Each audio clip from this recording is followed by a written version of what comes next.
Bismillahirrahmanirrahim. Qala Rasulullah sallallahu alaihi wasallam,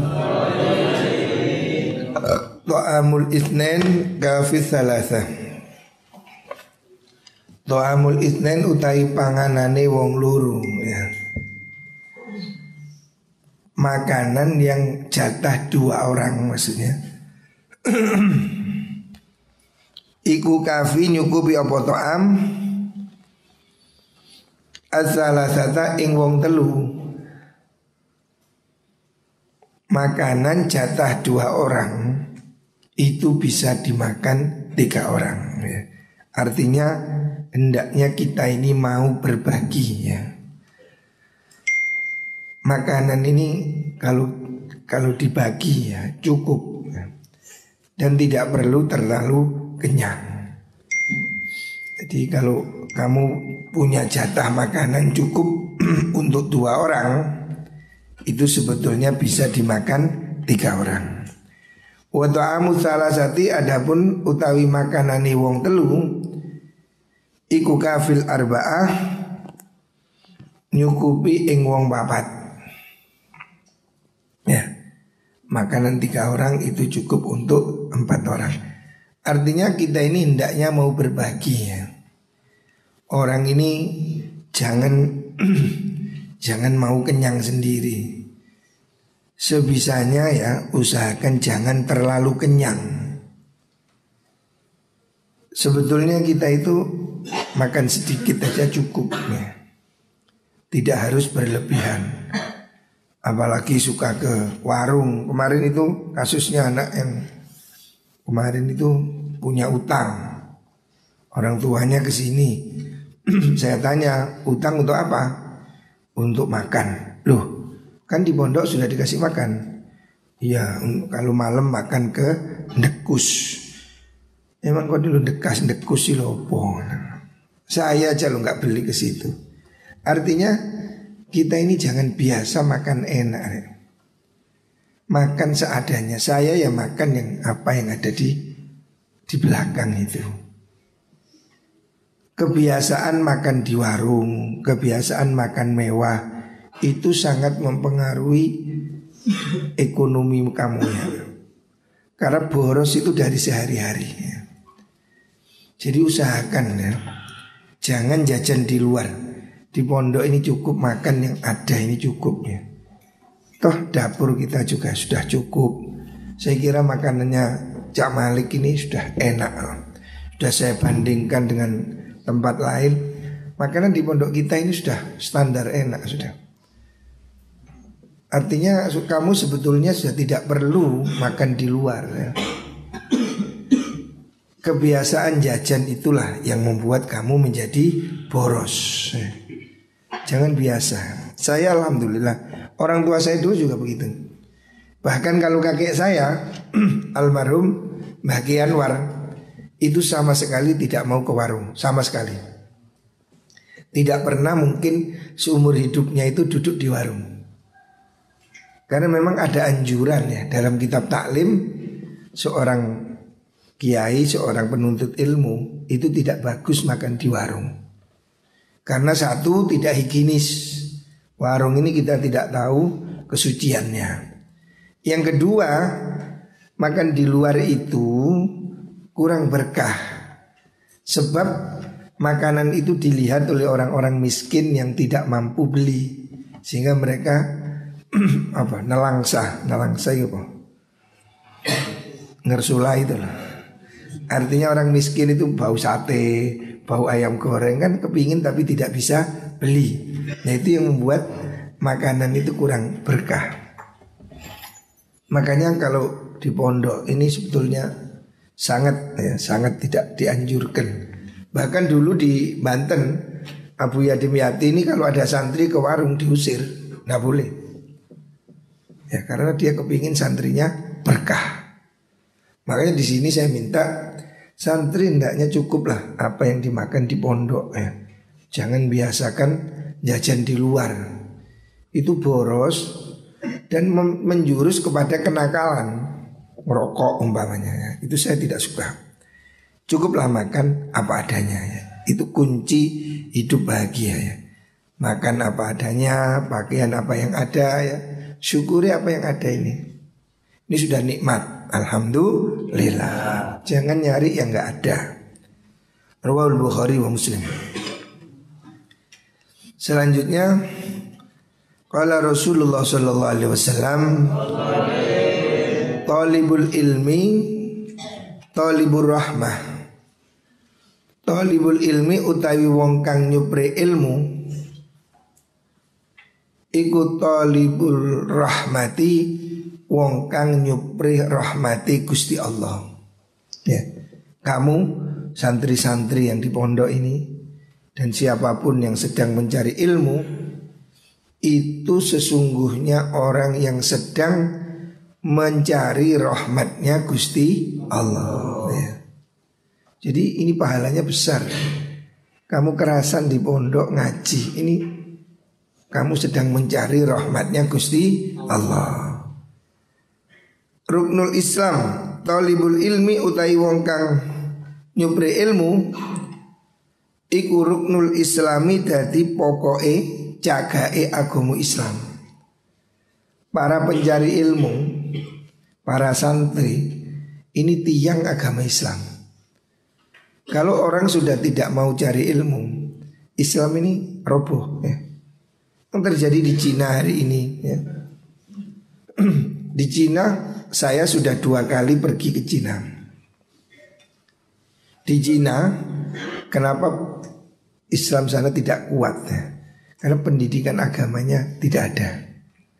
Saya sudah pergi ke Beijing, ke Shanghai, ke Nanjing, ke Xinjiang, ke Guangzhou.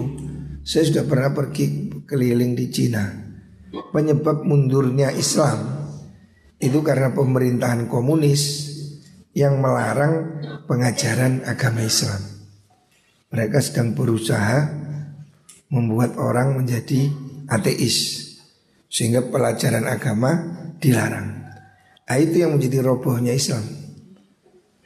Di provinsi utara, di Xinjiang, di apa itu namanya, orang-orang Uighur ya. Saya sudah pergi ke Xinjiang, saya sudah pergi ke Urumqi. Mereka mayoritas Muslim, tapi hari ini sudah Islam sangat mundur. Anak-anak kecil sudah nggak bisa sholat karena pendidikan agama sangat dilarang, sangat tertutup ya. Ini yang membuat mereka sulit ya. Dan ini akan mengkikis agama Islam. Makanya ilmu ini menjadi kunci hidupnya agama Islam. Kalau sudah tidak ada ilmu, Islam ini roboh ya. Karena Tuhan ini tidak bisa disembah dengan bodoh ya. Orang sholat tidak bisa tanpa ilmu. Makanya kamu, para pencari ilmu, itu menjadi soko guru ya, menjadi tiangnya, tegaknya agama Islam. Wa yu'tolan den paringi sapa talibul ilmi, den paringi ajrohu ing ganjarane talabul ilmi, ma'an nabiyyin sertane para nabi.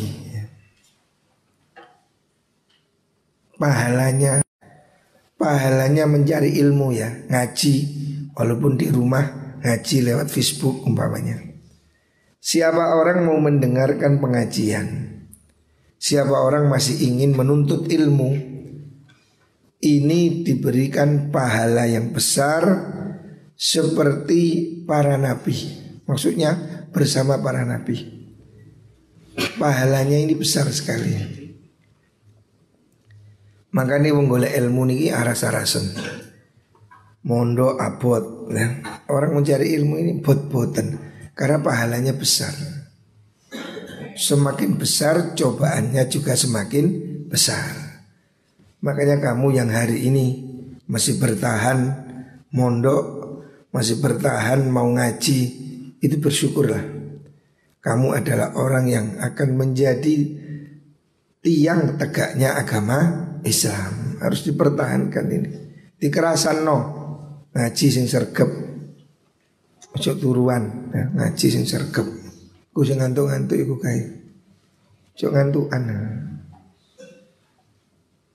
Ngaji ini 1 jam pahalanya sama dengan sholat 100 rakaat. besar sekali pahalanya. Makanya abot ya. Ngaji arasen. Nah. Selanjutnya ta'amul mu'min fi zamanid dajjal ta'amul malaikah. Ta'amul mu'mini utawi panganani wong mukmin fi zamanid dajjali ing dalam zaman metune dajjal. Akhir zaman kan Nabi mengatakan akan tumbuh dajjal, akan timbul akan datang dajjal pembohong. Nah, makanan orang mukmin, makanan yang halal itu ta'amul malaikah, koyok panganani malaikah, rupane at-tasbih wa taqdis ya.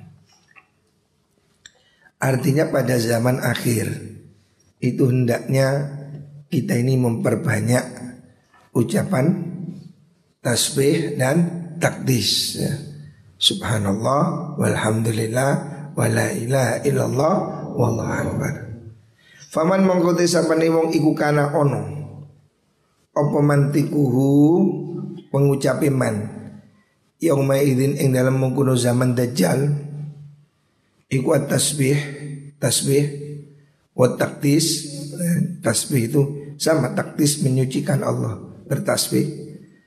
Adzaba mongko ngilangaken sinten Allah anhu saking man al-ju'a ing sifat luwe.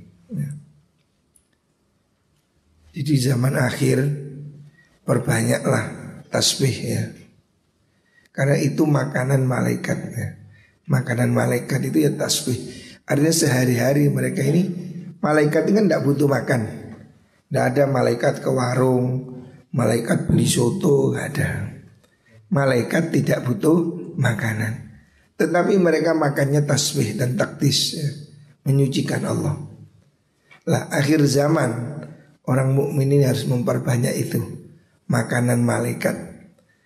Siapa orang selalu ucapan mulutnya itu tasbih, takdis, maka dia akan dicukupi oleh Allah. Tidak lapar, tidak haus ya. Dia dicukupi, maksudnya diberikan kecukupan oleh Allah.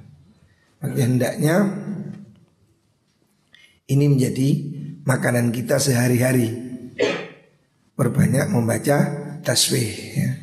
Menang-menang nih gue, daripada nyanyi, daripada pemane misuh ya. Lebih baik kita bertasbih ya. Ucapkan tasbih, zikir. Hari ini sebetulnya kita ini sedang sedih. Saya ini hampir setiap hari dengar ada orang mati, meninggal. Tadi malam ada teman saya ini meninggal. Siang padahal masih telepon saya. Yang biasanya saya suruh ngurusi mobil itu. Namanya Haji Mahmudi.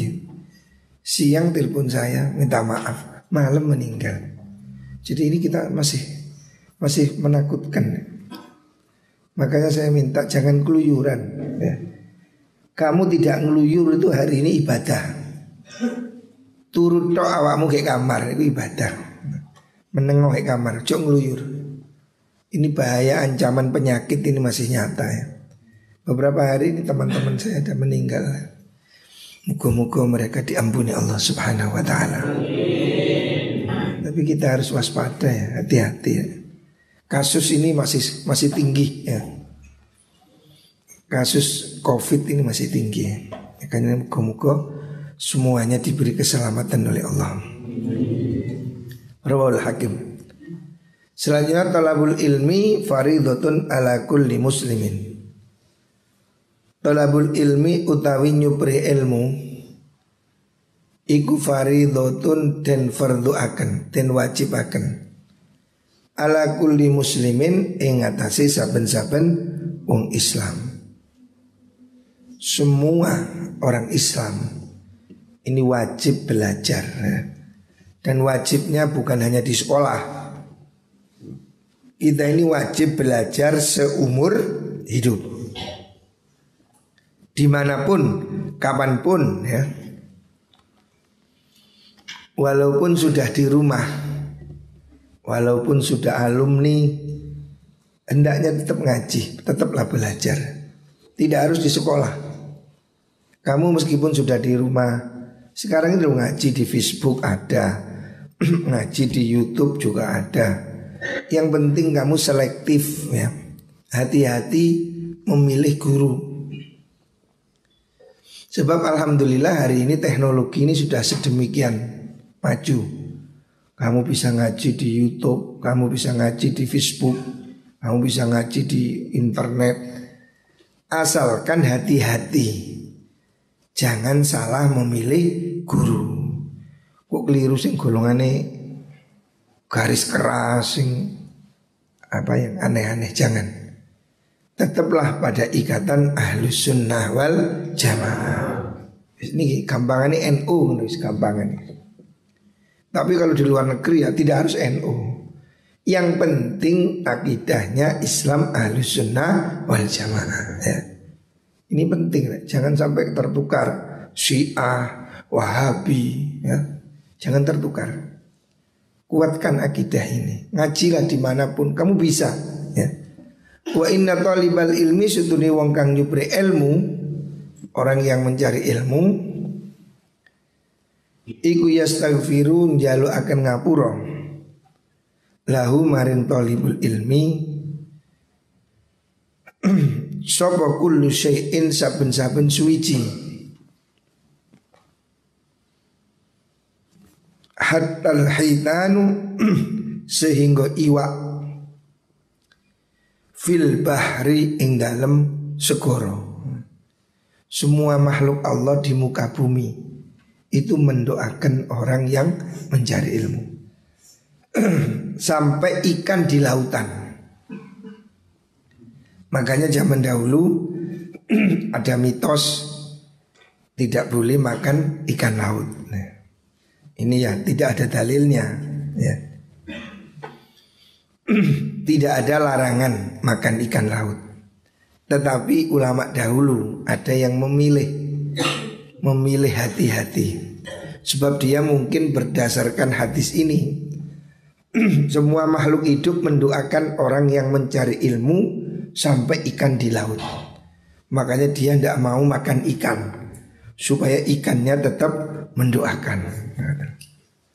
Tapi apa tidak boleh? Ya boleh ya. Iwak kan juga enak, protein. Nah, tapi orang dahulu memang ada yang tidak makan ikan. Termasuk kisahnya Imam Nawawi Banten, itu tidak mau makan ikan. Walaupun Imam Nawawi ini rumahnya di pinggir lautan, tapi dia tidak makan ikan. Ada yang begitu ya. Itu pilihan ya. Artinya tidak ada keharusan ya.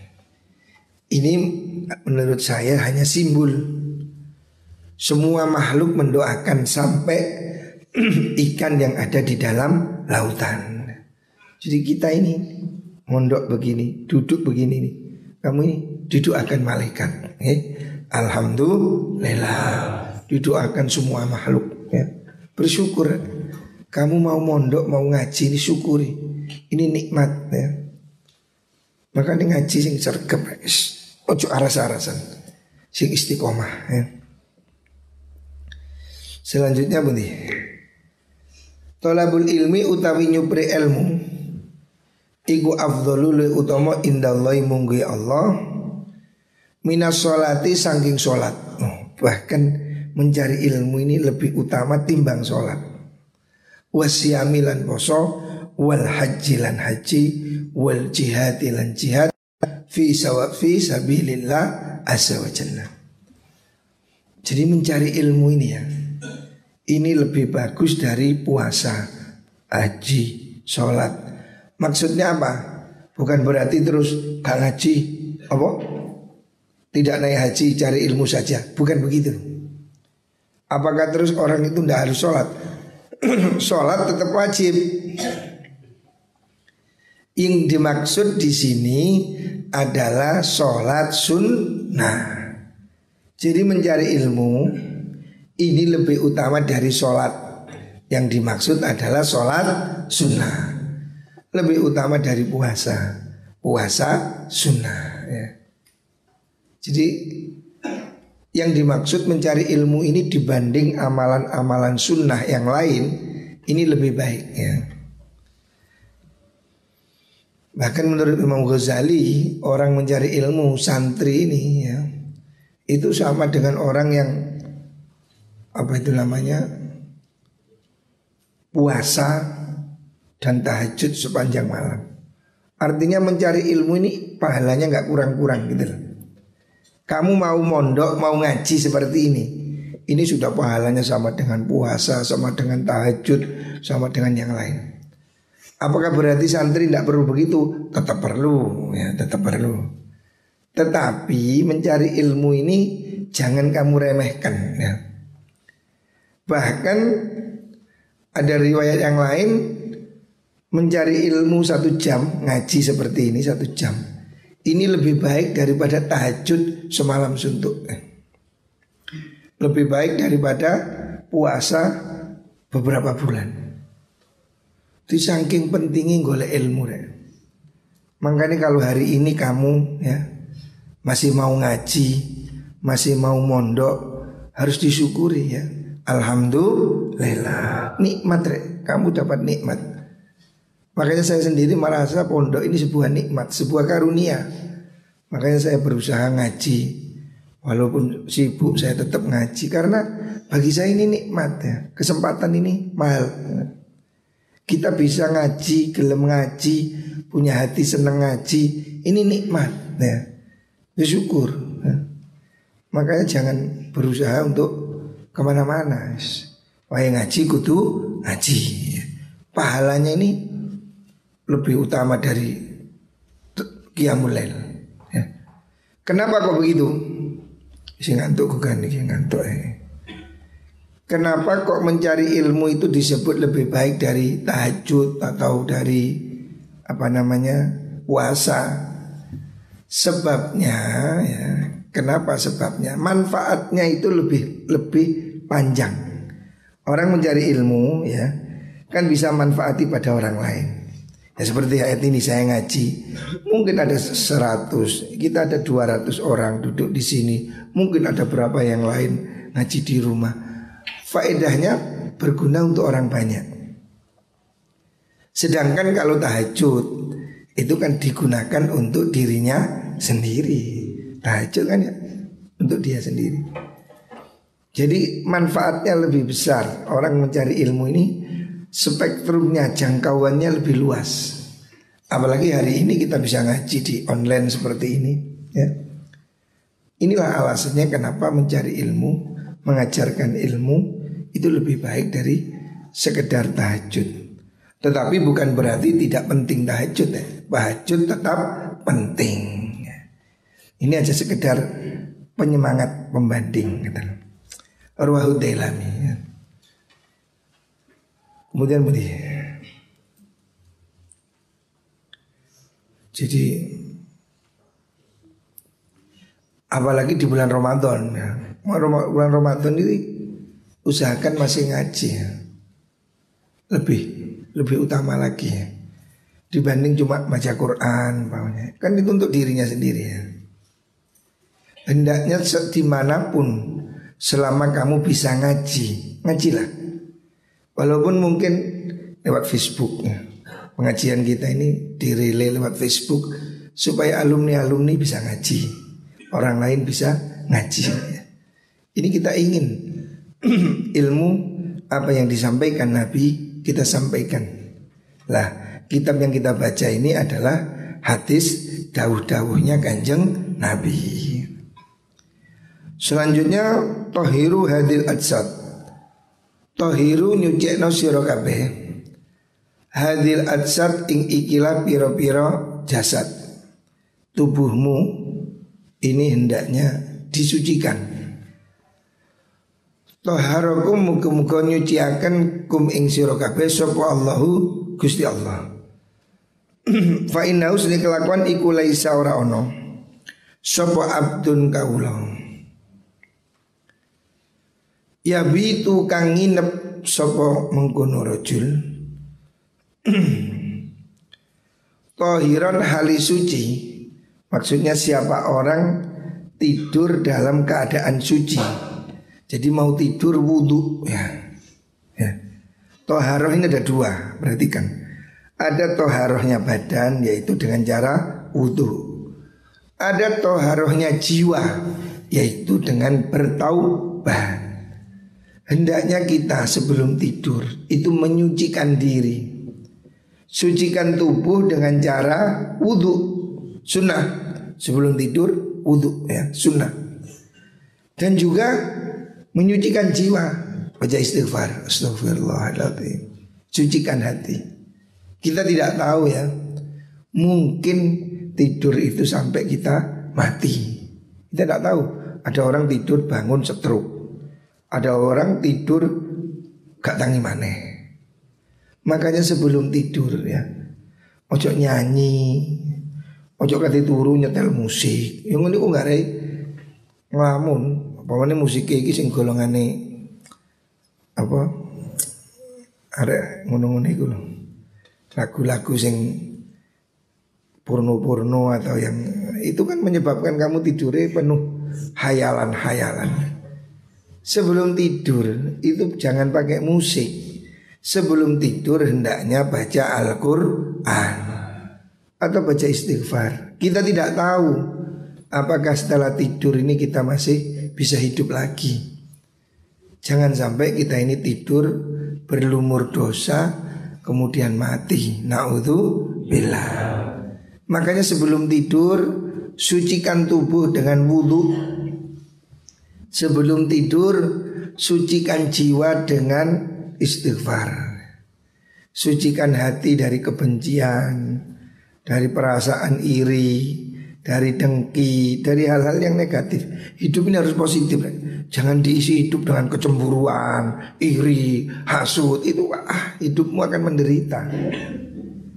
Jangan kamu mengisi otakmu itu dengan orang lain, mikiri orang, gak perlu. Pikirlah dirimu sendiri. Jangan diisi dengan kebencian hidup ini. Ayo sebelum tidur itu sucikan jiwa, sucikan hati. Ojo ono hati gak seneng mbek konco. Jangan ada di hati gak seneng sama tetangga. Jangan ada kebencian ya. Sucikan hati sebelum tidur. Kita tidak tahu apakah kita tidur ini masih bisa bangun ataupun setelah tidur kita almarhum.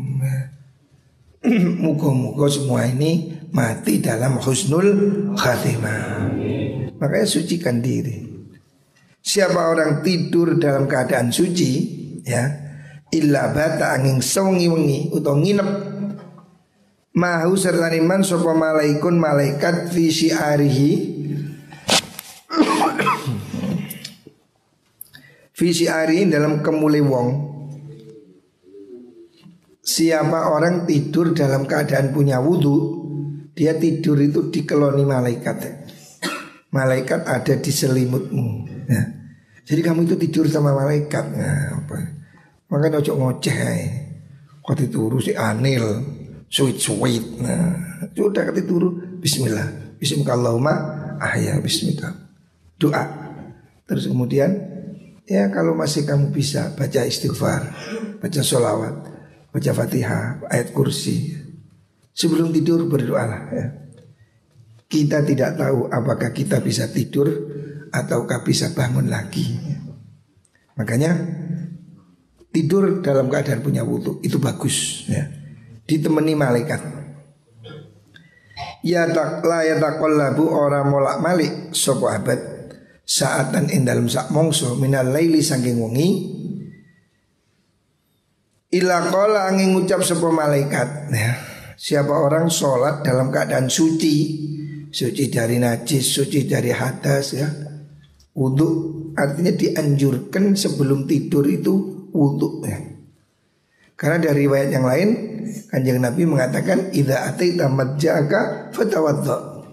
Kalau kamu mau tidur hendaknya wudu.